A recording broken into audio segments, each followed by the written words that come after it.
Réaliser son œuvre personnelle, c'est peut-être réaliser sa vie. Beaucoup d'entre nous ont parfois le sentiment de vivre en pilotage automatique. Travailler, manger, dormir. Ou pour ceux qui empruntent un chemin plus intérieur, méditer, se promener dans la nature.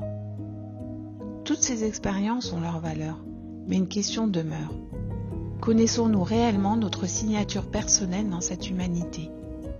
J'aime à penser que chacun porte en lui une œuvre singulière. Une œuvre qui ne se résume pas à une profession ou à une réussite extérieure, mais qui est intimement liée à notre incarnation. Lorsque nous signons un document, chacun possède une signature unique. L'empreinte digitale de chacun de nous est unique également. Alors pourquoi notre passage sur Terre ne porterait-il pas, lui aussi, une empreinte unique ? Il est possible que nous ne soyons pas venus uniquement pour accumuler des expériences. Peut-être sommes-nous venus donner une forme particulière à quelque chose qui ne peut être exprimé qu'à travers nous. Qu'elle soit discrète ou visible, cette œuvre semble appartenir à chacun. Et tant qu'elle reste inconnue, un sentiment diffus de ne pas être pleinement à sa place peut parfois demeurer. C'est peut-être cela que l'on appelle le sens de la vie. Notre société transmet énormément de connaissances.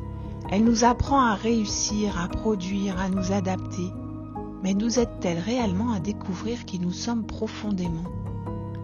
J'ai le sentiment que nous avons été davantage encouragés à entrer dans des modèles existants qu'à révéler notre singularité.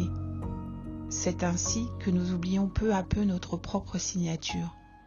Il arrive que certaines personnes ressentent une profonde perte de sens. Parfois, cela s'exprime par de la fatigue intérieure, par une sensation de tourner en rond, par une impression de vivre une vie qui ne leur ressemble plus. Je me demande souvent si ces moments ne sont pas parfois l'appel discret d'une œuvre qui cherche à naître, à s'accomplir. Au fil de mon chemin, j'ai perçu que chacun porte en lui une mémoire beaucoup plus profonde, une mémoire silencieuse, une mémoire qui semble se souvenir de ce que nous sommes avant les conditionnements. Lorsqu'elle commence à émerger, quelque chose change. Nous nous sentons davantage alignés.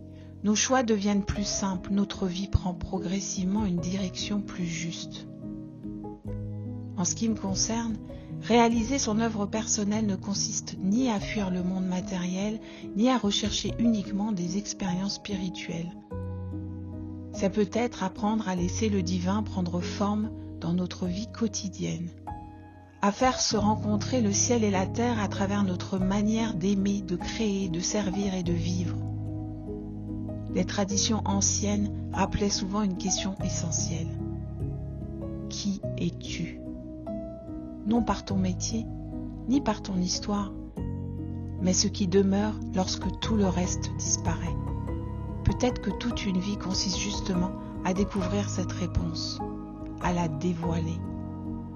Alors je te souhaite de découvrir cette signature qui n'appartient qu'à toi, de laisser émerger l'œuvre que la vie cherche peut-être à réaliser à travers toi, et pas à pas, d'oser l'incarner.